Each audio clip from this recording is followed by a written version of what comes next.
देखिए भाई, हमने जो पिछले वीडियो में करवाया था सिग्निफिकेंट फिगर में से, मैं एक बार थोड़ी सी दिक्कत है उसमें, मैं करवाता हूँ मल्टीप्लीकेशन डिवीजन और सब्ट्रैक्शन एडिशन वाली। सबसे पहले सब्ट्रैक्शन और एडिशन की बात करेंगे। सब्ट्रैक्शन और एडिशन, उसको नहीं, इसको देख लेना भाई ध्यान से। सब्ट्रैक्शन एडिशन में क्या क्या करवाना है देखो। सब्ट्रैक्शन और एडिशन का जो रिजल्ट मिलेगा, यानी द रिजल्ट ऑफ एडिशन और subtraction will be reported to same decimal place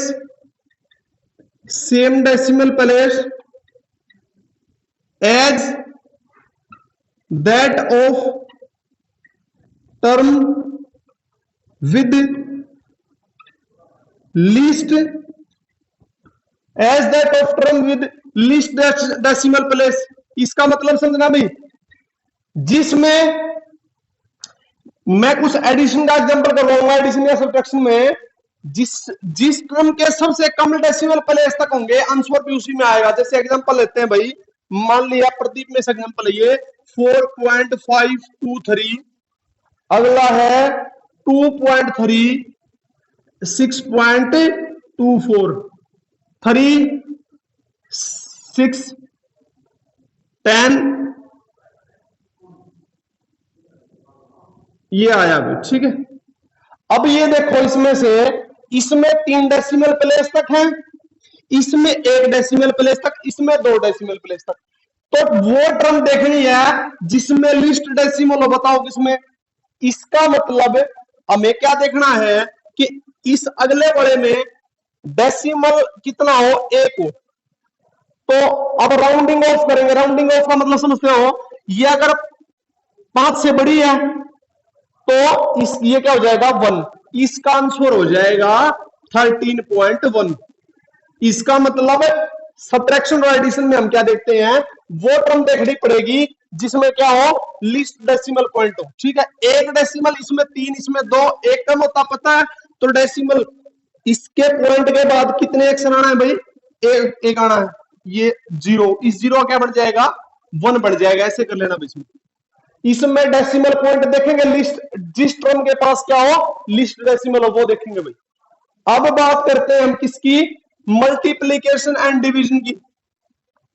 multiplication और डिवीजन सिग्निफिकेंट फिगर का पार्ट है भाई ये मल्टीप्लीकेशन, क्योंकि उसमें थोड़ा सा अच्छी तरीके से एक्सप्लेन नहीं हो पा भाई।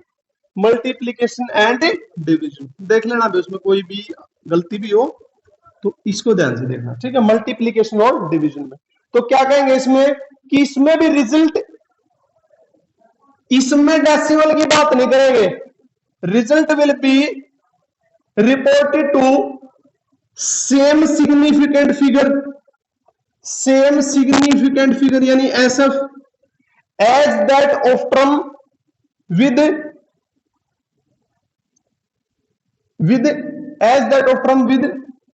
लीस्ट सिग्निफिकेंट फिगर, यानी जिसमें कम से कम, टोटल सिग्निफिकेंट फिगर की बात करेंगे भाई, जिस टर्म में कम से कम सिग्निफिकेंट फिगर होंगे।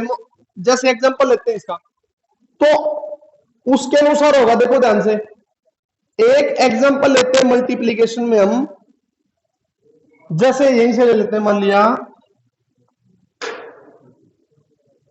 6.2 और 0.2 ले लें भाई। 2 2 जा 4, 2 6 12, कितने के बाद बने, इसके बाद लगी है। अब हमें क्या देखना है बताओ जल्दी से। अब हमें देखना है कम सिग्निफिकेंट फिगर किसमें, इसमें 2 है, इसमें कितना है, 1 है। तो अब डेसिमल वगैरह नहीं देखना, सिग्निफिकेंट फिगर 1 हो, उसका क्या बनेगा बताओ, इसका आंसर आ जाएगा 1। इसमें डेसिमल की बात नहीं करेंगे, इसमें टोटल सिग्निफिकेंट फिगर देखेंगे भाई। इसमें 2 है, इसमें 1 है, तो आंसर में 1 सिग्निफिकेंट फिगर हो, आंसर कितना आ जाएगा, 1। तो कर लेना भाई इसको। उसमें सब्ट्रैक्शन और उसमें क्या कहा था मैंने, डेसिमल की बात की थी, और वो टर्म जिसके पास लिस्ट नंबर में क्या हो, डेसिमल। ठीक है भाई, आगे चलते हैं। देखो भाई, लॉज के बारे में बता रहे थे हम, इसको ध्यान से कर लेना भाई।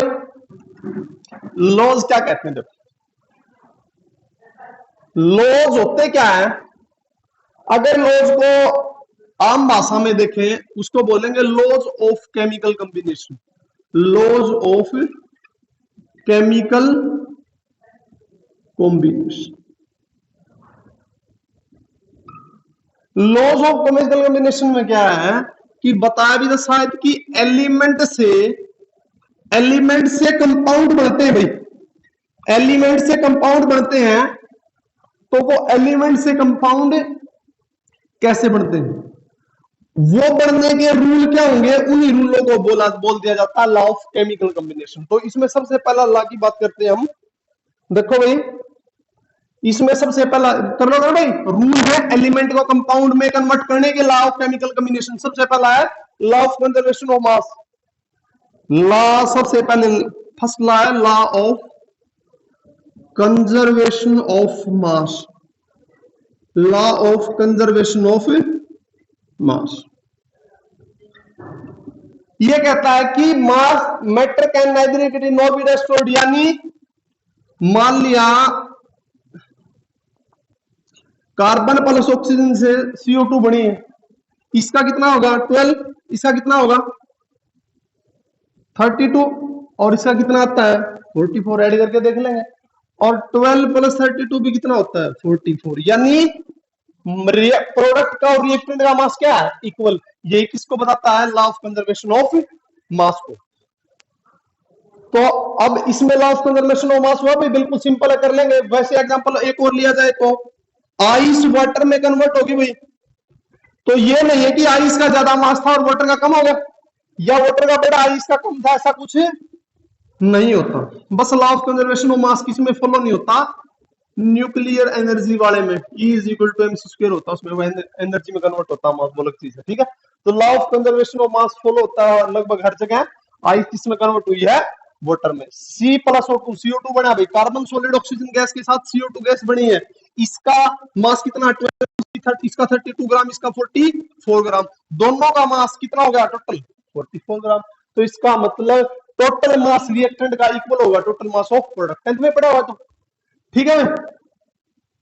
तो आगे करते हैं हम लॉ ऑफ कांस्टेंट प्रोपोर्शन या डेफिनेट प्रोपोर्शन। इसको मिटाता हूं भाई, law of constant proportion. Law of constant proportion क्या कहता है, देखो भाई, लिखो भाई लॉ ऑफ कांस्टेंट प्रोपोर्शन या definite proportion. Law of constant proportion, या कांस्टेंट कहो या डेफिनेट कहो, कुछ भी कहो, ठीक। अब ये कहता है chemical compound is made up of, chemical compound is made up of same element, made up of same element that combine together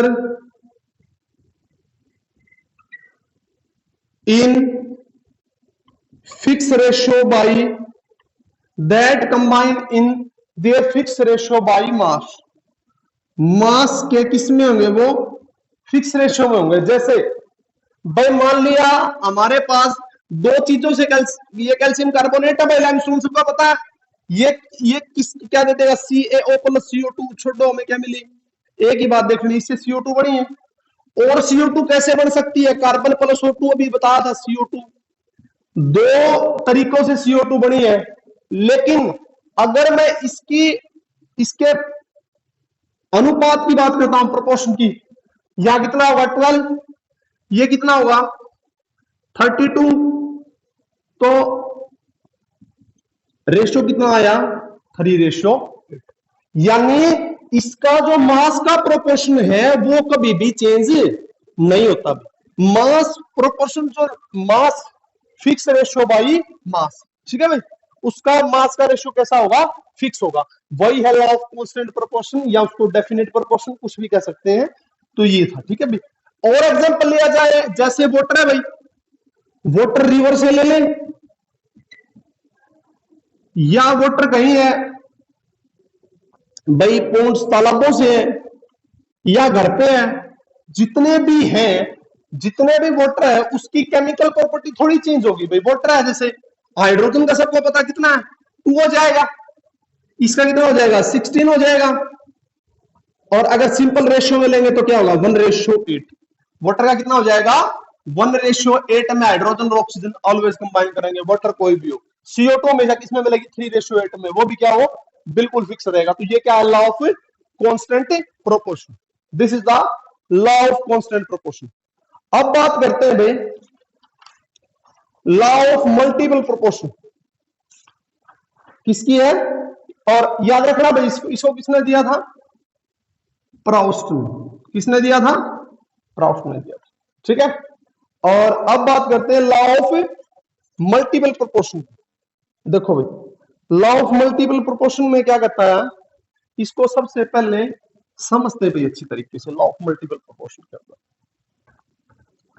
example लेते हैं, प्रदीप का एग्जांपल है ये, बिल्कुल सिंपल सा है। देखो अब हम क्या कहते हैं भाई, हमारे पास है एक तो है N2O, फिर है NO, फिर है N2O3, फिर है N2O4, ऐसा ही है। देखो अब ये बताओ नाइट्रोजन और ऑक्सीजन, नाइट्रोजन का मास बताओ भाई कितना होगा 28, इसमें कितना होगा 14, इसमें कितना होगा 28, और इसमें भी कितना होगा 28। ऑक्सीजन का कितना होगा 16, इसमें भी कितना होगा ऑक्सीजन का 16, ऑक्सीजन का कितना होगा 48, और एक और लेते N2O5, इसमें भी कितना होगा ये 28। नाइट्रोजन का 28, 14, 28, 28, 28। बताओ भाई 16 है ऑक्सीजन के लिए 16, ऑक्सीजन 3 तो 48, ऑक्सीजन 4 तो 64 है, ऑक्सीजन 5 है तो क्या है 80 है भाई। अब ये देखना है हम क्या करते हैं कि इस नाइट्रोजन के मास को हम फिक्स ले लेते हैं, नाइट्रोजन के मास को चलो फिक्स लेते हैं भाई। मान लिया मैं 14 लेता हूं, इसका नाइट्रोजन का मास फिक्स कर दिया भाई, ठीक है। इसका 14 है, इसका मैं 14 करता हूं तो ऑक्सीजन का कितना हो जाएगा 8। अगर मैं इस नाइट्रोजन का 14 ही लेना चलो तो ये सेम रह जाएगा 16 ही होगा। अगर इस नाइट्रोजन ये 28 है, 28 का मुझे 40 लेना हाफ करना तो इसका क्या हो जाएगा 24 हो जाएगा। इसका हाफ करूंगा तो इसका भी हाफ होगा, यानी ये 14 तो ये कितना 32। 20 सबका 14 बना, 28 का 14 बनाता हूँ, हाफ इसका क्या था हाफ इसका होगा, कितना होगा बताओ 40। यानी मेरे सामने क्या आता है 8, 16, 24, 32, 40। अब क्या करूंगा सबको 8 से डिवाइड कर दूंगा क्योंकि सिंपल रेशियो लेना भाई। बताओ 8 से 8 को डिवाइड करता हूं, 8 से 8 को 1, 16/8 2, 24/8 कितना है 3, फिर कितना होगा 4, कितना होगा 5। यानी मैं कह सकता हूं कि लॉ ऑफ मल्टीपल प्रोपोर्शन क्या कहता है, नाम लिखा लॉ ऑफ मल्टीपल प्रोपोर्शन।